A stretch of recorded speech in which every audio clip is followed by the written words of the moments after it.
Hello दोस्तों, welcome to my YouTube channel. दोस्तों, आज हम आपको बताएंगे कि मेडिकल से पहले आपको कौन कौन से डॉक्यूमेंट तैयार कराने हैं और आपका जो एफिडेविट और कैरेक्टर सर्टिफिकेट जो बनना है वो किस तरह से बनना है, और एफिडेविट में क्या क्या पॉइंट हैं, कौन सा फॉर्मेट है, ये हम आपको आज बताने वाले हैं। तो दोस्तों, सबसे पहले आप ध्यान से इस वीडियो को देखना, और अगर आप चैनल पर पहली बार हैं तो चैनल को सब्सक्राइब जरूर कर लेना। तो हम देखिए ज़्यादा देर नहीं करेंगे दोस्तों। सबसे पहले हम आपको मेडिकल से संबंधित कुछ जानकारी देंगे। देखिए, मेडिकल के लिए आपको सबसे पहले क्या है, कुछ डॉक्यूमेंट्स तैयार कराने होते हैं। जो और कुछ डॉक्यूमेंट्स वो वाले जो आप अपने डीवीपीएसटी में ले गए थे, वो सभी डॉक्यूमेंट्स आपको चाहिए। उनकी एक एक कॉपी होना ज़रूरी है, जो मतलब आप ले गए थे। इसी के साथ आपको आज मैं कुछ डॉक्यूमेंट जो मेडिकल के पहले आपके वहाँ पे जमा होंगे, उनके लिए हम आपको बताएंगे। तो उसके लिए सबसे पहले क्या करना है। देखिए, सबसे पहले हम आपको कुछ चीज़ें बता देते हैं, उसके बाद इनकी हम सारी डिटेल आपको दिखाएंगे। देखिए, जिस तरह से हमारे पास पीडीएफ है और क्या क्या डॉक्यूमेंट्स चाहिए वो हम आपको आपको भेज भी देंगे अगर आप चाहते हैं, वरना आप यहाँ से देख लीजिए और नोट कर लीजिए, ठीक है। तो सबसे पहले हम आपको यहाँ पे बताएंगे, ये हमारे जब मेरा मेडिकल हुआ था उस टाइम के हैं अवेलेबल, तो मैं सोचता हूँ वही आपको बता दूँ। इसमें केवल अगर चेंज होना है तो केवल आपका जो फॉर्मेट है, जो एफिडेविट बनेगा उसका एक फॉर्मेट में कुछ चेंजिंग हो जाती है। फॉर्मेट में क्या होता है कि कुछ कानून नए बदल जाते हैं, कुछ नियम बदल जाते हैं, उनके आधार पे कुछ उसकी जो शर्तें हैं वो चेंज हो सकती हैं, ठीक है, बस और कुछ नहीं है। के लिए आपको परेशान होने की ज़रूरत नहीं है। देखिए, भर्ती बोर्ड आपको एक पीडीएफ मतलब नोटिस दे भेज देता है, जिसमें कुछ शर्तें लिखी होती हैं, जो फॉर्मेट होता है उसकी। तो सबसे पहले तो आप क्या करेंगे कि जब आप ये एफिडेविट बनवाएंगे तो आपको क्या है कि आपके तहसील या कचहरी में आपको जाना होगा। वहाँ पे आपको जो नोटरी बनाने करने वाले जो बैठते हैं, टाइपिंग करते हैं, उनके पास सारी डिटेल उसकी होती है अवेलेबल, ठीक है। और अगर आपको डाउट है तो हम यहाँ से आपको पीडीएफ के थ्रू भेज देंगे। अगर आप लेना चाहें तो आप हमारे टेलीग्राम चैनल को ज्वाइन कर लीजिए, जिसकी डिस्क्रिप्शन में आपको लिंक मिल जाएगी, ठीक है। तो वहाँ पे हम भेज देंगे, अन्यथा यहीं से आप देख लीजिए और वीडियो को रोक रोक कर देख के पढ़ भी सकते हैं, ठीक है। तो इसकी सारी डिटेल, चलिए हम सबसे पहले आपको डॉक्यूमेंट क्लियर कराते हैं, कौन कौन से डॉक्यूमेंट। देखिए, यहाँ पर हम आपको बता देते हैं एफिडेविट। एक तो एफिडेविट ये यूपी फॉर्मेट का, ठीक है, यूपी पुलिस। तो इस फॉर्मेट को वैसे तो यही चलेगा लगभग, कुछ चेंजिंग हो सकती हैं इतने समय में, कुछ कानून नए नियम लागू हो जाते हैं उनके आधार पर, ठीक है। तो अगर उसका फॉर्मेट नया आएगा वो हम आपको भेज देंगे, पहले आप इसके हिसाब से आप समझ लीजिए। दूसरा देखते हैं, करेक्टर सर्टिफिकेट यानी चरित्र प्रमाण पत्र। गजिस्ट्रेट ऑफिसर के द्वारा दो चरित्र प्रमाण पत्र यहाँ पे लिखे हैं, आप इसको ध्यान से देख लीजिए, आप नोट कर लीजिए, ठीक है। तो इसके लिए अगला देखिए, यहाँ पर 12th क्लास यानी कि इंटरमीडिएट के चरित्र प्रमाण पत्र। ये क्या होता है, जब आप इंटरमीडिएट जहाँ से करते हैं तो वहाँ से जब आप अपने लीविंग सर्टिफिकेट लेते हैं और चरित्र प्रमाण पत्र आपको मिलता है, तो वही वाला चरित्र प्रमाण पत्र अगर आपके पास नहीं है तो उसकी आप दूसरी कॉपी दोबारा से जाएं अपने इंटर कॉलेज में जहाँ से आपने इंटरमीडिएट किया है, तो वहाँ पे जाके आप उसकी दूसरी कॉपी निकलवा लीजिए, ठीक है। वहाँ पे आप कहेंगे मुझे ये चरित्र प्रमाण पत्र बना दीजिए, तो वहाँ पे आपको ये मिल जाएगा, बन जाएगा, ठीक। दूसरी चीज़, इसके अलावा ये संभ्रांत व्यक्तियों के द्वारा मतलब बनाए गए चरित्र प्रमाण पत्र, दो कॉपी यानी कि दो लोगों के। वो कैसे है, जो संभ्रांत व्यक्ति के बारे में अगर आपको डाउट हो तो मैं बता दूं क्या होता है, कि जो आपके गांव में, अगर आप गांव या मोहल्ले कस्बे में कहीं रह रहे हों, तो आपके गांव के आपके पड़ोसी जो आपको अच्छे से जानते हों, मतलब सभी के जान पहचान तो होती है, लेकिन कुछ ऐसे भी होते हैं, आपको पता होगा, आप सोच रहे होंगे कि हम किससे बनवाएं, हम चाहते हैं कि हमारी मेरे बारे में कुछ गलत ना हो, तो हम ऐसे लोगों से भी नहीं बनवा सकते। तो वो आपको पता होगा कि कुछ इज्जतदार लोग होते हैं। इज्जतदार का मतलब है कि जैसे कि कुछ या तो ऐसे लोग हों जो किसी जॉब से रिटायरमेंट हों या जॉब कर रहे हों उस दरमियान, या फिर कोई जैसे कि होते हैं आपके यहाँ के कोई पद पे हों हल्के पूरे, जैसे गांव के कोई बीडीसी हो सकते हैं, या कोई सदस्य किसी प्रकार के हो सकते हैं ठीक ठाक, जिनकी मतलब कोई पहचान हो, जिन्हें लोग एक इज्जत देते हों, समझदार हों, पढ़े लिखे हों, और दूसरी चीज़ आपके यहाँ के जैसे कि राशन कोटा वाले जो डीलर होते हैं, आप वहाँ से ही बनवा सकते हैं। और लगभग एज आप देखिए ठीक ठाक एज हो और समझदार हों, ऐसे व्यक्ति हों जो जिनकी कुछ समाज में इज्जत हो और पढ़े लिखे हों, ठीक है। ऐसे लोग आप चुन सकते हैं, बस वही संभ्रांत व्यक्ति होते हैं, ठीक है। तो इसके लिए आपको क्या करना है, ऐसे 2 लोगों से आपको सर्टिफिकेट मतलब चरित्र प्रमाण पत्र बनवाना है। उनके वहाँ पे नाम लिखा जाएगा और साइन होगा, उनका मोबाइल नंबर लिखा जाएगा। ये क्या होता है कि संभ्रांत व्यक्ति इसलिए देखे इनके द्वारा बनवाया जाता है ये चरित्र प्रमाण पत्र, क्योंकि भविष्य में जब आपका डॉक्यूमेंट वो कैरेक्टर वेरिफिकेशन जो होता है थाने की तरफ से, तो वहाँ से आप हो सकता है इनको इनको मतलब संपर्क किया जाए इनसे, ठीक है।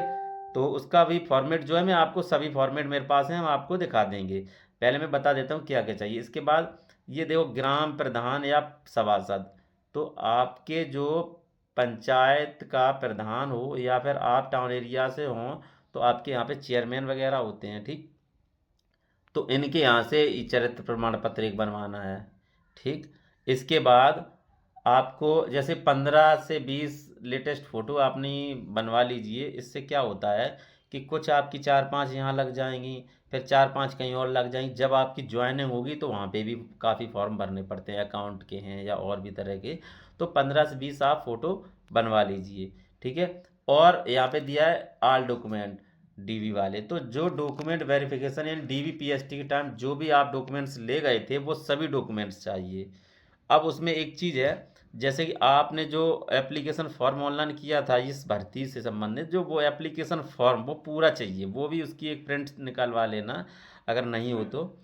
और इसके बारे में मैं बताऊं, इन सभी के सेट बना लेना, कम से कम 4 से 5 फोटोकॉपी इन सभी की करवा लेना, 4 से 5, वो अच्छा रहेगा, ठीक है। 2-4 लग जाएंगी तो फिर आपके पास फिर भी इमरजेंसी के लिए तैयार रहे, मौजूद रहे आपके हाथ में। अगला देखते हैं, देखिए ये तो मैंने आपको बता दिया कि इस तरह के डॉक्यूमेंट चाहिए। इनमें से कुछ आप सोचेंगे इतने चरित्र प्रमाण पत्र, जैसे कि मैंने कुछ देखे हैं, भाइयों के कमेंट आते हैं कि इतने चरित्र प्रमाण पत्र, तो इसके लिए देखिए इंटर के बाद अगर आपने इंटरमीडिएट लगाया तो इंटर का चाहिए, अगर आपने ग्रेजुएशन लगाया तो ग्रेजुएशन जहाँ से कंप्लीट किया हो वहाँ से बनवा लीजिए, यानी कि लास्ट आपने जहाँ से पढ़ाई मतलब की है उस कॉलेज से आप एक चरित्र प्रमाण पत्र बनवाइए, ठीक है।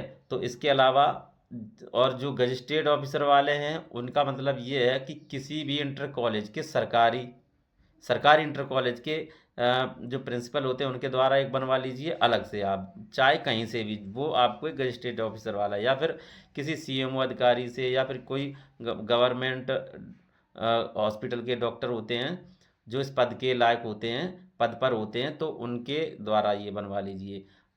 तो वो तो गजिस्ट्रेट ऑफिसर वाले हो गए, ठीक है। आप तहसील से भी बनवा सकते हैं, ठीक है। और इसके अलावा जो कॉलेज का अलग से है, गांव वाले जो संभ्रांत व्यक्तियों वाला वो अलग से है, ठीक है। अब इसके बाद देखते हैं, हम सबसे पहले आपको दिखा देते हैं कि यहाँ पर ग्राम प्रधान के द्वारा जिस जिस चलो हम आपको दिखा देते हैं। ये जो आपको सबसे पहले हम चरित्र प्रमाण पत्र दिखाते हैं, ऐसी पीडीएफ आपने पहले भी देखी होंगी, ठीक है। इस तरह की पीडीएफ आप ये प्रिंट निकलवा लीजिए।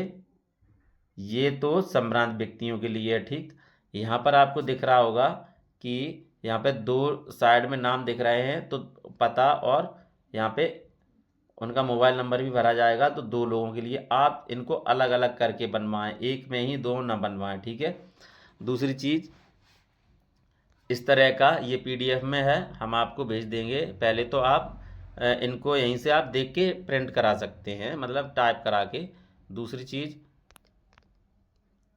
ये देखिए, ये ग्राम प्रधान द्वारा जारी प्रमाण पत्र, चरित्र प्रमाण पत्र, इसके लिए कुछ इस तरह का होगा, जिसमें कुछ थोड़ा सा अंतर होता है, बाकी सब सेम होता है, ठीक है। यहाँ पे नाम, पता है, एड्रेस जो भी है आपका, और इसमें बस कुछ नहीं लिखा है, आप पढ़ लीजिए। यहाँ पे हस्ताक्षर ग्राम प्रधान एवं मोहर और दिनांक, ठीक है, ये आप तैयार करा लीजिए। और यहाँ पे देखिए चरित्र प्रमाण पत्र एक ऐसा होता है जो नॉर्मल जारी करने वाले अधिकारी, ये है गजिस्ट्रेट ऑफिसर के लिए। इस तरह के आप प्रिंट करा के इसको भर के, और यहाँ पे ये मत भरना, ये उन्हीं के सामने भरवाना, ठीक है। वो यहाँ भर देंगे और यहाँ डेट और यहाँ पे उनकी मोहर और सिग्नेचर हो जाएंगे। जैसे पहले इस तरह के भी बनाए जाते थे, ठीक है, तो आप इस तरह के भी बनवा सकते हैं जैसा आपको ठीक लगे। लेकिन इसके बाद ये जो ये हम आपको दिखा रहे हैं पीडीएफ, इस पीडीएफ में देखिए सारी डॉक्यूमेंट है, ये एक ही पीडीएफ में सब कुछ मिल जाएगा आपको। इसमें सारे डॉक्यूमेंट क्या क्या चाहिए उनकी डिटेल है, देखिए ऊपर, ठीक है। और नीचे से देखिए यहाँ पे ये जो एफिडेविट है उसकी कॉपी है। एफिडेविट में वो सभी फॉर्मेट में ये लिखे हुए हैं, इनके जो पॉइंट हैं वो लिखे हुए हैं, लगभग 2 पेज में हो जाएगा। ये 10 रुपये का नोटरी वाले से एफिडेविट लेना है, वहीं पे उसको बता देंगे, आप सारा तैयार कर देगा, ठीक है। दूसरी चीज़, चरित्र प्रमाण पत्र भी इसमें है। अब इसमें हम आपको एक खास चीज़ दिखा देते हैं, ये देखिए शपथ पत्र का प्रारूप जो उस समय के लिए था, ठीक है। इसमें कुछ चेंजिंग हुए होंगे, तो यही वाला शपथ पत्र है, इसी की प्रिंट जो है आपको एफिडेविट पे निकलवानी है। आप बता देंगे वहाँ पे नोटरी वाले को, तो वो उसी तरह से आपको कर देगा तैयार करके। तो ये सभी इसमें इसके नियम और शर्तें जो लिखी हुई हैं उनको आपको यहाँ से फिल करना है, और बाद में पहले पढ़ लीजिए। और इसमें अंगूठा निशान और साइन सब कुछ लगेंगे, तो इसमें सभी इसमें देखिए दिए गए हैं। अब अगर आप पढ़ना चाहते हैं तो पढ़ने में काफ़ी टाइम लग जाएगा। देखिए हम अगर आपको पढ़ के सुनाएंगे कि जिस तरह से मैं ऊपर यहाँ पे आपका नाम और जो एड्रेस है वो यहाँ पे भरना पड़ेगा। देखिए नाम यहाँ भरेंगे, उम्र है, पिता का नाम और एड्रेस यहाँ पे, ठीक है, तहसील, ज़िला, पिन कोड। इसके बाद मैं यहाँ पे अपना नाम, इस ज़िले से हूँ, ठीक है, और आपका रोल नंबर, ये पुलिस भर्ती वाला, ठीक है। इस तरह से आपको यहाँ पे है, यहाँ पे डिटेल है कि मान लीजिए मैं यहाँ से दिखाता हूँ कि यह है कि मैं उत्तर प्रदेश के पुलिस विभाग के आरक्षित नागरिक पुलिस के पद पर नियुक्त हेतु जिला। यहाँ पे अगला देखते हैं, यदि मेरे विरुद्ध कोई आपराधिक मुकदमा मामला चल रहा, मेरी जानकारी में कभी पंजीकृत नहीं हुआ है, और न ही कोई पुलिस विवेचना लंबित है, और न ही मेरे विरुद्ध कोई आपराधिक अभियोग न्यायालय में विचाराधीन है। देखिए इसमें बस यही होता है कि आपके ऊपर कोई केस मुकदमा लड़ाई झगड़े संबंधित तो नहीं चल रहा है, या कभी चला हो जिसकी आपको सज़ा मिली है, या आपका भी मुकदमा चल रहा है और उसकी आगे क्या कार्रवाई हो रही है, वो प्रक्रियाएं क्या हैं वो आपको यहाँ पे भरनी होती हैं, और कुछ नहीं है इसमें। बाकी की आप देखिए अब आप सोच रहे होंगे कोई मुकदमा, इसमें बहुत से कैंडिडेट ऐसे होंगे जिनके ऊपर कोई लड़ाई झगड़े का संबंधित हुआ। तो इसके लिए मैं बता दूं कि आप जो साधारण होते हैं उनकी कोई दिक्कत नहीं होती है, ठीक है, कोई गलत क्राइम नहीं किया हो। और इसके अलावा अगर आपको जैसे घरेलू परिवार वालों से या मोहल्ले वालों से या किसी तरह का कोई झगड़ा चल रहा हो, और अगर उसके हल्का पूरा मुकदमा हो, तो उसके लिए आप क्या कीजिए कि भाई आपको अगर लगता है कि जीवन मतलब नौकरी की बात है, तो आप उनसे किसी भी तरह से कंप्रोमाइज़ कर लीजिए और बात ख़त्म कर दीजिए, ठीक है। अगर आप किसी का कुछ लेने देने से बात बनती है कि हाँ आपने किसी का कोई नुकसान किया था तो उसका आप भरपाई कर देंगे तो मुकदमा ख़त्म हो जाएगा, तो इस तरह से आप कंप्रोमाइज़ अपना कर लीजिए, ठीक है, उसी में अच्छी बात है, ठीक है। तो इसके बाद ये तो फॉर्मेट हो गया। मान लीजिए अगर आपको किसी भी तरह से कोई दिक्कत होती है तो वो आप हमें कमेंट करके बता दीजिए। इसमें भाई कुछ कमेंट अलग से करते हैं बहुत ज़्यादा ही, जिसके हम जवाब भी नहीं दे सकते और पढ़ने में भी अच्छे नहीं लगते हैं, तो इस तरह से कमेंट मत किया करें। और अगर आपको लगता है कि क्या होता है, तो जब ट्रेनिंग पे आप जाएंगे उसके बाद आपका जीवन का एक मानसिकता ही बदल जाएगी, ठीक है। जैसे आप सोचते हैं घर पर बैठे हैं और हम जिस तरह से एक अपना बिहेवियर रखते हैं वो वहाँ काम नहीं करता है, ठीक है, आपका पूरा बिहेवियर ही बदल जाएगा। तो इस तरह से अब आप पुलिस वाले बन गए हैं तो फिर इस तरह से न सोचा करें, गलत कमेंट न किया करें, अपनी भावनाओं को बदल दीजिए, ठीक है दोस्तों। अगर इसमें आपको कोई डाउट है तो आप हमें अभी कमेंट करके बताइए, हम आपका उसका जवाब देंगे। और आप चाहें तो टेलीग्राम चैनल को भी ज्वाइन कर लें, मैं उसकी लिंक डाल दूंगा, तो उस पर आपको हम इसकी पीडीएफ भेज देंगे। पहले तो कोई ऐसा परेशान ना होइए कि ये पीडीएफ हैं कहीं मिलेंगी नहीं, आप यहाँ कहीं भी जाइए वहाँ से ये आप प्रिंट करवा सकते हैं, ठीक है। तो दोस्तों चैनल को सब्सक्राइब कर लें, दोस्तों के पास इस वीडियो को ज़रूर भेजें। जो भाई आपके साथ है, आपका दोस्त है, उसका सिलेक्शन हुआ तो उसके पास ये वीडियो ज़रूर भेज दें ताकि उनको भी कुछ जानकारी मिले। और अगर अब आपको पता नहीं है कि मेडिकल किस तरह से होना है, क्या क्या चेक होगा, तो इस वीडियो के डिस्क्रिप्शन में उसकी लिंक डाल देंगे। हमने जिस तरह से मेरा मेडिकल हुआ था, हम आपको बता दें क्या क्या पॉइंट किस तरह से चेक किए जाते हैं। वो आप पूरा वीडियो देख लीजिए तो आप रिलैक्स हो जाएं, कोई दिक्कत नहीं होगी। ठीक है, अगर आपका फिर भी कोई फिजिकली इशू है तो आप कमेंट कीजिए, उसका भी आपको हम सॉल्यूशन बताएंगे किस तरह से आपको उसे सॉल्व करना है। ठीक है, चलिए मिलते हैं अगले वीडियो में, तब तक सभी भाइयों को जय हिंद, जय भारत।